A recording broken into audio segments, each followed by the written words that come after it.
Assalamualaikum warahmatullahi wabarakatuh. Waalaikumsalam warahmatullahi wabarakatuh. Yang saya hormati, saya banggakan dan saya cintai seluruh gugus tugas yang pada malam hari ini hadir dan juga teman-teman pers. Pada kesempatan pada malam hari ini saya akan menyampaikan beberapa hal. Yang pertama, bahwa keadaan situasi kondisi di Jawa Tengah ini memang sudah sangat darurat. Karena kita ketahui bahwa jumlah orang dalam pemantauan ini kurang lebih 2.858 dan juga pasien dalam pengawasan atau PDP ini 257. Dan per hari ini jumlah total yang sudah positif COVID-19 jumlah keseluruhan adalah 38 orang yang dirawat di rumah sakit. Dari 38 yang dirawat di rumah sakit berjumlah 34 dan yang meninggal dunia ini sudah 4. Dan juga untuk kasus yang ada di Kota Tegal ini seluruh PDP ini jumlahnya 22 dan juga 14 kasus yang masih dirawat. Ini untuk Kota Tegal sendiri jumlahnya ada 4. Untuk Kabupaten Tegal yang dirawat di Kota Tegal ada 6. Untuk Kabupaten Brebes yang dirawat di Kota Tegal ada 3. Untuk Kabupaten Pemalang yang dirawat di Kota Tegal ini ada 1. Ini dari jumlah ini pulang 7, meninggal 1. Jadinya jumlah keseluruhan ODP 37 orang yang berada di Kota Tegal. Ini berita yang sangat memprihatinkan bahwa pasien yang laki-laki yang berusia 34 tahun ini yang beralamat di Slerok, Kecamatan Tegal Timur, ini pada hari ini sudah dinyatakan positif COVID-19. Beliau masuk di RSUD Kardinah ini pada tanggal 16 Maret pukul 2 dini hari. Ini yang pertama didiagnosis ini PDP. Ini ada beberapa di awal keluhan, ini ada panas, batuk, pilek, mencret dan juga sesak napas. Asal pasien ini pulang dari Abu Dhabi, Uni Emirat Arab. Hasil pemeriksaan swab yang pertama ini negatif dan juga hasil pemeriksaan swab yang kedua ini positif pada tanggal 24 bulan 3 tahun 2020. Diagnosis ini konfirmasi coronavirus. Ini keadaan umum pasien. Yang pertama dirawat di ruang isolasi. Keadaan umum baik dan stabil, tidak panas, tidak sesak napas. Kita sudah konfirmasi kepada PT KAI nama-nama satu gerbong atau satu rombongan ini satu gerbong. Ini nama-namanya kita sudah kantongi, nanti akan kita informasikan kepada provinsi. Ini harus ini harus di tracking ya, ini harus dilacak dan juga harus riwayat kontaknya ini juga harus tahu. Ini harus semuanya yang satu gerbong ini kita harapkan ini harus semuanya dikarantina dulu ya, agar nanti tidak ada penyebaran virus corona. Beliau datang di jam 2 pagi.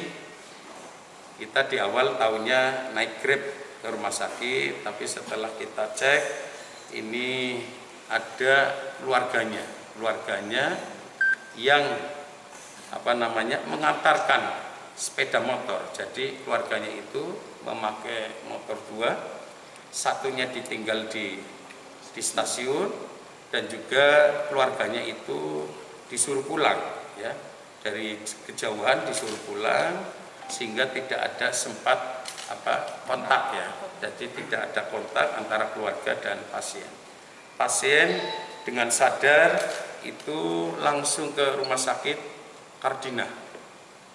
Sampai hari ini posisinya masih di ruang isolasi. Ini diharapkan tentunya bahwa Kota Tegal ini ke depan ini tentunya besok ini sudah saya nyatakan adalah kota yang darurat. Ini harus penanganan yang serius. Untuk besok kita akan berencana bahwa Kota Tegal ini full untuk istilahnya lockdown. Jadi seluruh perbatasan kita rencananya akan kita tutup.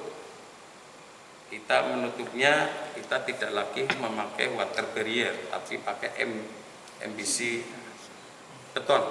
Nanti memakai beton untuk mempagar pintu-pintu masuk. Yang kita dibuka hanya jalur provinsi dan juga jalur nasional. Untuk Kota Tegal semuanya kita akan rencanakan, kita kasih pembatas atau kita pengaman di situ memakai MBC beton, sehingga tidak ada masyarakat yang bisa membuka. Itu beratnya kurang lebih 1 MBC beton aja itu kan kurang lebih 2 ton, sehingga masyarakat ini tidak akan bisa menggeser ataupun mengalihkan. Ini demi keselamatan kita semua. Kita rencanakan akan kita tutup tanggal 30 Maret sampai dengan 30 Juli. Ini demi keamanan bersama. Dan juga ini ada beberapa informasi. Yang pertama, SK Edaran Mendikbud nomor 4 tahun 2020 tentang pelaksanaan kebijakan pendidikan dalam masa darurat penyebaran COVID-19.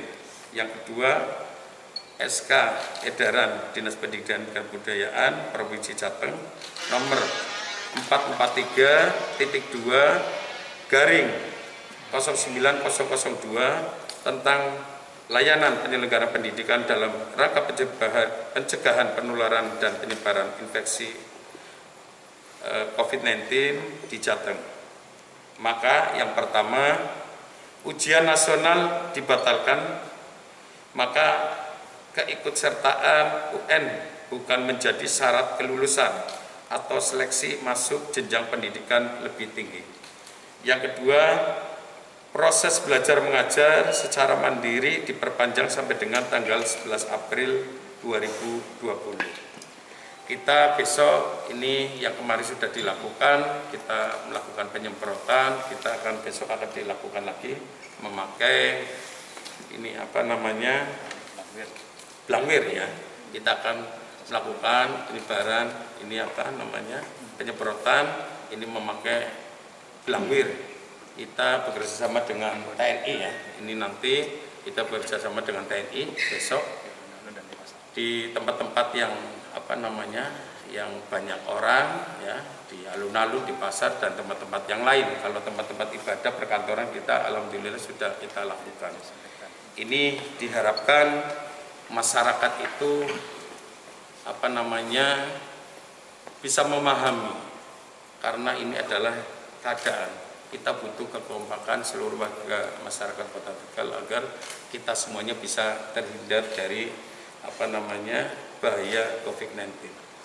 Mudah-mudahan saya berharap ini warga Kota Tegal ini pasien yang dari Slero Kota Tegal ini yang berumur 34 tahun, mudah-mudahan bisa sembuh dan kembali sehat.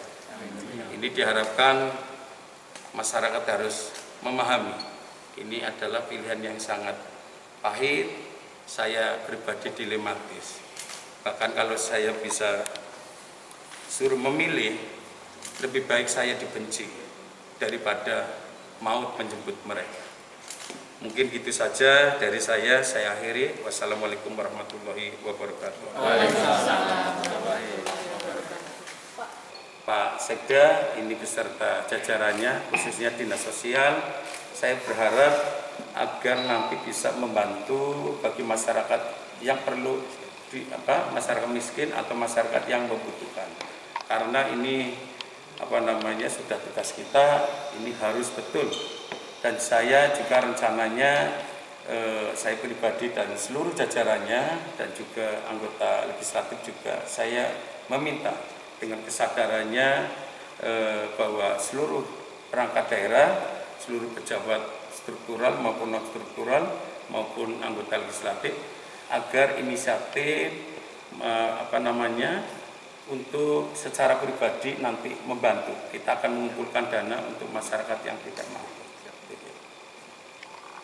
Untuk kondisi pasiennya sendiri gimana Pak? Dari sejak awal sampai sekarang kondisinya gimana, lebih baik atau seperti apa? Ini Pak Erik bisa menjelaskan, Pak Erik ya? Ya, terima kasih. Pasien pada waktu datang tadi Pak Wali sudah menyebutkan bahwa ada panas, batuk, pilek, sesak napas dan diare. Dalam masa perawatan di rumah sakit kondisi kandungannya baik, ya, stabil, sudah tidak panas, tidak sesak napas, ya. Kemudian sudah tidak mencret, ya. Saya kira perbaikan pasien itu, ya. Membaik, ya. Pak, tadi yang meninggal itu yang statusnya?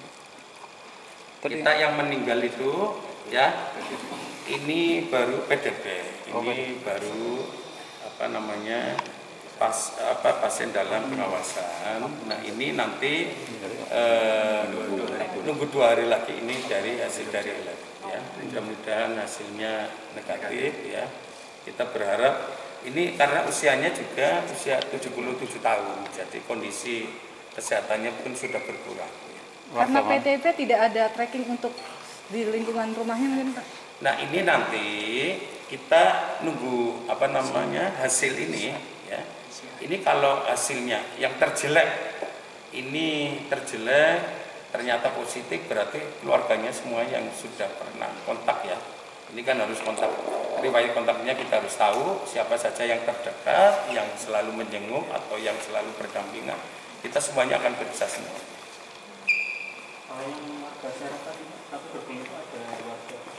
Enggak ada, cuma satu. Jadi ini semuanya untuk Kota Tegal itu hanya yang satu gerbong. Selainnya ini ada di wilayah-wilayah yang lain, ya. Tentunya satu gerbong kita sudah mengantongi nama semua, nanti akan ditindaklanjuti khususnya yang berdekatan persis, ya. Ini 3 orang yang di sebelah depan dan sebelah sampingnya. Karena dia seorang dari Jakarta, dari Gambir, dia hanya seorang. Ini ada 3 yang spesifik, ini harus betul-betul, ini harus sampai bisa dirawat, ya, atau di karantina. Ini yang 3 ini harus betul-betul di karantina. Pak, keretanya apa Pak? Sudah ada konfirmasi. Kenapa? Keretanya yang dinaiki, kereta apa Pak? Ini saya belum bisa, ini datanya kita sudah tahu dari awal, ya. Iya. Kalau keretanya apa ya? Sembrani, ya. Cuma itu data namanya ini sudah kita kantongi. Dari awal pun kita sudah minta data kepada PT KAI. Ini kita langsung konfirmasi kepada Kepala Deputi langsung. Bahkan rapatnya juga di kantor Balai Kota di sini. Pak Wali, ini tentunya tidak diinginkan oleh semua pihak Pak terkait dengan pemakaman. Apakah pemerintah kota sudah siap dengan protokol pemakaman Pak, termasuk makam dan petugas? Ini sebetulnya kalau yang positif COVID-19 ini sudah dipastikan ada mekanisme aturannya, ya. Ini ini pemakamannya juga tidak layaknya seperti biasa, ya. Memang ini ada ketentuannya, protapnya sudah harus dilaksanakan. Ini harus ada pemandiannya juga secara tayamum, terus nanti ada kain pembungkus ini dari medis, ya, plastik, ya, sehingga itu sesuai dengan SOP-nya. Itu berlaku juga untuk PDP yang kemarin meninggal Pak? Kenapa sudah, ya, termasuk, ya. Pak, ini dengan adanya story positif ini statusnya apa? Kenapa? Statusnya mau ditetapkan KIB atau apa? Ini dalam posisi kayak gini, kalau sudah daerahnya positif, ini sudah posisi darurat, ini harus penanganannya serius, nggak bisa main-main ini. Ya. Saya berharap ini sekali lagi agar kabupaten sebelah saya ini juga mengikuti. Jangan sampai Kota Tegal ini betul-betul penanganan serius, tapi nanti di tetangga kita kurang, kita juga akan kerepotan. Saya minta bahwa satu kota dengan kota yang lain ini harus kerjasama yang baik. Jadi saling betul-betul menjaga bagaimana kota kita ini juga tidak terkena virus corona. Karena ini informasinya dari Jakarta. Pak Gubernur juga menyampaikan ini mulai minggu kemarin sampai sekarang itu ini sudah mulai urbanisasi dari Jakarta. Ini pada mudik semua ini dengan jumlah yang ratusan bus ini sudah membawa penumpang dari Jakarta ke sini, sehingga ini harus betul-betul, bahkan ini harus sudah melibatkan puskesmas di daerah dengan kepala desa. Ini harus semuanya yang turun dari bus ya, ini semuanya data yang baru atau orang yang baru datang dari Jakarta ini harus betul-betul aman dan diperiksa dulu. Pak, ya. Ada tindakan yang meningkat Pak, mungkin tindakan terhadap masyarakat yang masih berkumpul-kumpul itu Pak? Kita sudah menginstruksikan bahwa kota kita ini harus aman. Jadi yang pertama tadi tentang pemblokiran jalan. Yang kedua, ini pemadaman seluruh kota ini sebentar lagi akan kita lakukan. Di mana jam-jam yang memang masyarakat ini susah, ya nanti di lokasi di setempat akan kita matikan. Ini karena darurat. Pak, untuk mal apakah akan ditutup Pak? Karena mal kan juga menjadi tempat keramaian yang ini Pak. Jadi gini, untuk mal itu kalau memang aksesnya di jalannya ini sudah tertutup, sehingga secara alami pun pengunjungnya berkurang dan sepi. Ini di kota-kota besar sudah mal-mal sudah sepi, akhirnya tutup dengan sendirinya. Ini begitu pula di Kota Tegal. Ini diharapkan tempat-tempat keramaian di mal ya, ini bahwa akses untuk jalan mereka juga kita sudah tangani. Berarti kan nanti di situ akses untuk para pengunjung untuk datang juga sangat direpotkan, sehingga posisi untuk supermarket, mal atau tempat-tempat publik ini sangat sepi.